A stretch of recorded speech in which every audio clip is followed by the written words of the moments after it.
Bonjour, professeur Amsatou Sidibé. Bonjour, monsieur.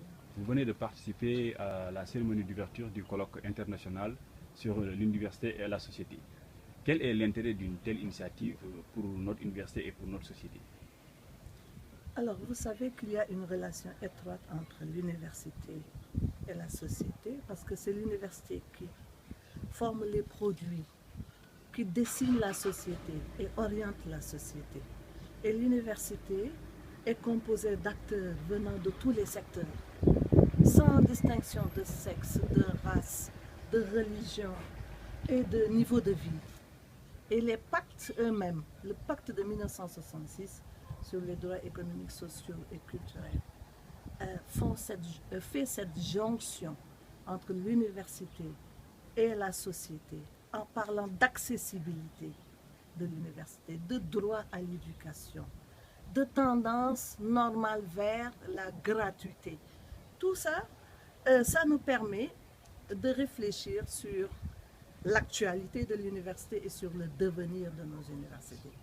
Mais on se rend compte qu'il y a des tendances lourdes à l'heure actuelle. Parce que l'université, pour assurer sa fonction auprès de la société, doit être autonome vis-à-vis de la société elle-même et vis-à-vis du gouvernement. Parce que l'université doit être libre penseur pour mettre en place les enseignements, la recherche, pour s'organiser administrativement.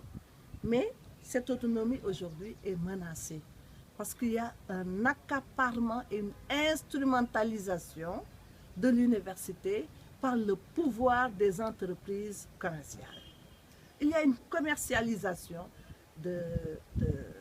et une privatisation de l'université. Donc, vous voulez dire par la présence des entreprises au sein du conseil d'administration des universités? Mais il faut un équilibre. Parce que l'université doit garder ses capacités et ses pouvoirs académiques. Sinon, on ne parle plus d'université. On pourrait organiser des sessions rapides dans le cadre des UT ou autres et laisser l'université qui est le moyen d'intégrer le savoir, de maintenir, de conserver ce savoir et de transmettre ce savoir. Donc, il y a un minimum de conditions que doit vivre l'université. L'université ne doit pas être accaparée, ne doit pas être instrumentalisée. L'université doit être accessible au maximum de personnes. L'université doit tendre vers la gratuité. Ça me fait poser le problème des bourses. Parce que quand le pacte de 1966 sur les droits économiques, sociaux et culturels dit que les bourses doivent être accordées aux étudiants, je me pose des questions par rapport à la généralisation des bourses. Est-ce qu'on doit attaquer cette généralisation des bourses?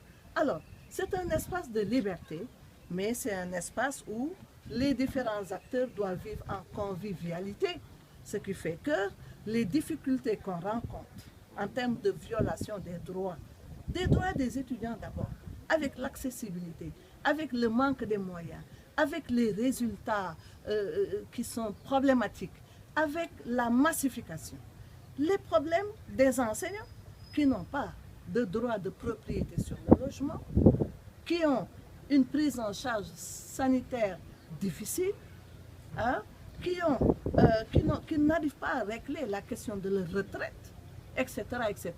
Eh bien ça induit des violences, des tensions. Et c'est ça qui fait qu'il y a des perturbations récurrentes au niveau de l'université. Mais je crois que si on confère à l'IDHP, l'Institut des droits de l'homme et de la paix, une mission autre que les missions traditionnelles d'enseignement, de formation, de recherche, de publication, en lui demandant d'aller vers la médiation,